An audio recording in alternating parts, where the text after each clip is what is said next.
What is going on, guys? In this video I'm going to be breaking down how to get defensive end B-gap pressure from a spread defensive line look. The reason this is so important is because your opponent's not going to expect you to be spreading your defensive line and also be bringing B-gap heat by. We've already shown how to get defensive end heat when we pinch the defensive line, so this is just another look to add into your arsenal that will really annoy your opponent. So you can come on any play. In this case, I'm in 3-4 odd cover 4, and what you're going to want to do is you're going to want to crash the defensive line to the opposite side of your blitz. So in this case, the person that will be coming free, or should be coming free, is going to be the defensive end on the right-hand side. He's the guy crashing inward. After that, we're going to take the middle linebacker that is blitzing, move him to the outside hip of the defensive end, and we're going to spread our defensive line. After that, we can take this middle linebacker, move him to the outside as well. That way your opponent doesn't know if it's coming left or the right. And then we'll hike the ball. You see quick, crazy pressure right up the B-gap by the defensive end. So once again, the setup's going to be to base a line, crash your defensive line to the opposite side of the blitz. In this case, I'm going to be blitzing from the right. The guy that I'm going to want to come free is going to be the guy that is playing defensive end on the right of screen. So I'm crashing the defensive line to the left if I want the defensive end on the right to come free. I'm then going to take the middle linebacker that is on the left, and I'm going to want to blitz him and move him to the outside hip of the defensive end, and I'm spreading my defensive line after they are set.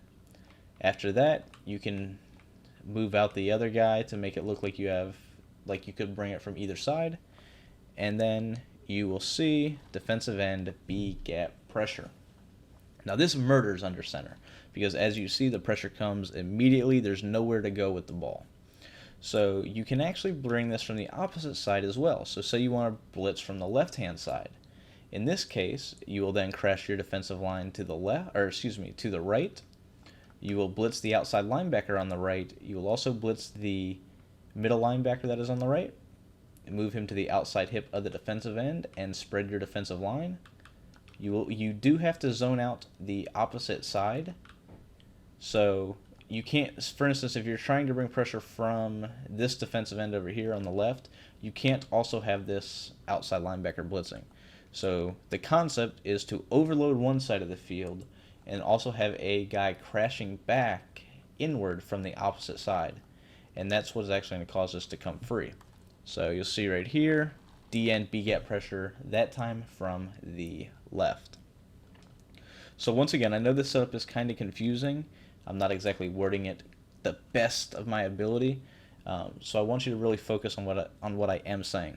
So if you want the defensive end to come in, if you want, say, the defensive end on the left to come in free, you will want to crash the defensive line to the right. If you want the defensive end on the right of screen to come in free, you will want to crash the defensive line to the left. After that, you will spread the defensive line after they get set. That is a must-have. You have to spread them after they get set, otherwise the splits will not work. Now, in this case, we are trying to get the defensive end free. So I will be technically blitzing my players from the left of the screen. So I will give this look right here. This overload on this left-hand side is going to cause the offensive line to look this direction. And for whatever reason, the offensive tackle that should be blocking the defensive end on the right will do nothing. So that is the actual setup.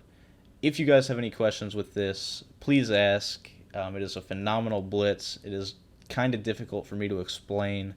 But if you watch the video, if you have any questions, make sure you hit me up. I'll be glad to show you either in-game or do another video possibly explaining this a little bit better. Whatever the case may be, you guys do need to know this blitz. It is a phenomenal blitz to add to your scheme. So hope you guys enjoy, and once again, we are on to the next tip.